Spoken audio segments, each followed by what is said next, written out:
एक राज्य में पाशा नामक एक बहादुर योद्धा रहता था जो दयालु और करुणाशील भी था। वह हमेशा सतर्क रहता और अपनी तलवार साथ रखता था। वह निडर था और किसी भी चुनौती का सामना करने के लिए तैयार रहता। एक दिन जब वह अपने घोड़े पर जंगल पार कर रहा था, उसने एक अजगर और नेवले को लड़ते हुए देखा। वे दोनों घमासान युद्ध में थे। अजगर ने नेवले को जकड़ने की कोशिश की, लेकिन नेवला फुर्तीला था और बच निकला। वह अजगर के पीछे जाकर अपने पंजों से उसे घायल करने लगा। अजगर धीरे धीरे कमजोर पड़ रहा था, जबकि नेवला पूरी ताकत से लड़ रहा था। पाशा को अजगर पर दया आई और उसने हस्तक्षेप करने का निर्णय लिया। वह आगे बढ़ा और दोनों से कहा, रुको, कृपया लड़ना बंद करो। नेवले ने पाशा की ओर देखते हुए कहा, मनुष्य हमारे बीच मत आओ, मैं जीत के करीब हूँ। तभी अजगर ने भागने की कोशिश की, लेकिन नेवले ने उसे फिर से जकड़ लिया और कहा, तुम्हें अब केवल परलोक जाना है। नेवले का यह अहंकारी व्यवहार देखकर पाशा को गुस्सा आ गया। उसने अपनी तलवार निकाली और नेवले को मार डाला। फिर वह अजगर की ओर देखकर बोला, जाओ, अब तुम आजाद हो। यह कहकर वह अपनी तलवार म्यान में रखते हुए घोड़े पर चढ़ने लगा। तभी अजगर ने उसे रोकते हुए कहा, रुको, तुमने मुझ पर उपकार किया है और इसी कारण तुम्हें मरना होगा। यह कहकर अजगर ने पाशा को जकड़ लिया। पाशा हैरान रह गया और बोला, मैंने तुम्हारी जान बचाई, फिर भी तुम मेरी जान क्यों लेना चाहते हो? अजगर ने उत्तर दिया, यही यहाँ का नियम है, जो किसी पर उपकार करता है उसकी मृत्यु निश्चित होती है।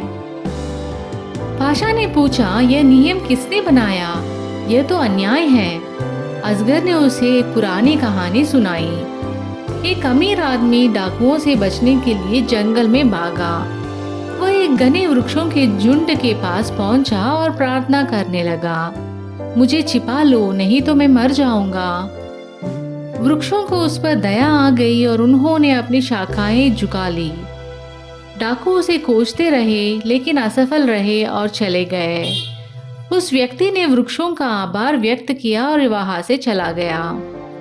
कुछ दिनों बाद उसने अपने नौकरों को उन्हीं वृक्षों को काटने भेज दिया, क्योंकि उसने सोचा कि वे उसकी हवेली के लिए अच्छी लकड़ी देंगे। ऐसे सारे वृक्ष काटे गए। उस दिन से जंगल के सभी जीवों ने इस नियम को अपना लिया, सत्कर्म के बदले में बुराई करना।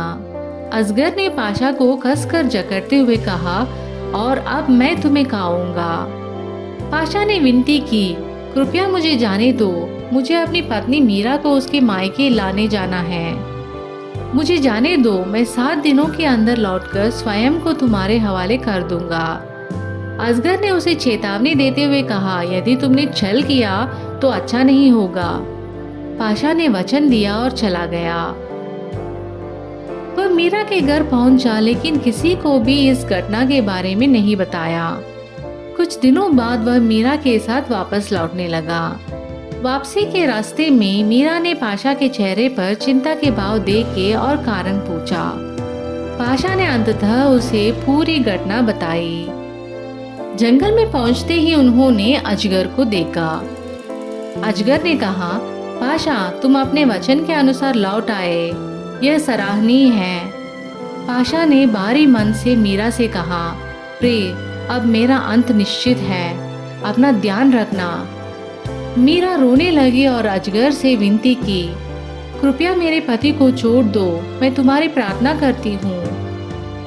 अजगर ने उत्तर दिया, मैं नियम नहीं तोड़ सकता, मुझे पाशा को खाना होगा।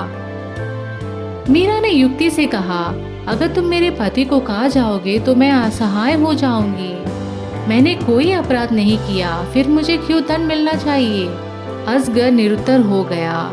उसने एक गुफा से एक जादुई गोला लाकर मीरा को दिया और कहा, इसे खेत में डालो, इससे तुम्हें हर साल भरपूर फसल मिलेगी और तुम समृद्धि रहोगी। मीरा ने कहा, धन्यवाद। लेकिन बिना सुरक्षा के लोग मुझसे जलेंगे और मुझे नुकसान पहुंचाने की कोशिश करेंगे। अजगर छिड़ गया और गुफा से दूसरा जादुई गोला लाया। इसे अपने दुश्मनों पर फेंको, वे तुरंत भस्म हो जाएंगे। मीरा मुस्कुराई और कहा, तुमने मुझ पर उपकार किया और यहाँ के नियमों के अनुसार अब तुम्हें मरना होगा। अजगर भयभीत हो गया और कांपते हुए बोला, नहीं, कृपया मुझे छोड़ दो, मैं कुछ भी करूंगा। मीरा ने शर्त रखी, अगर तुम मेरे पति को छोड़ दो तो मैं तुम्हें छोड़ दूंगी।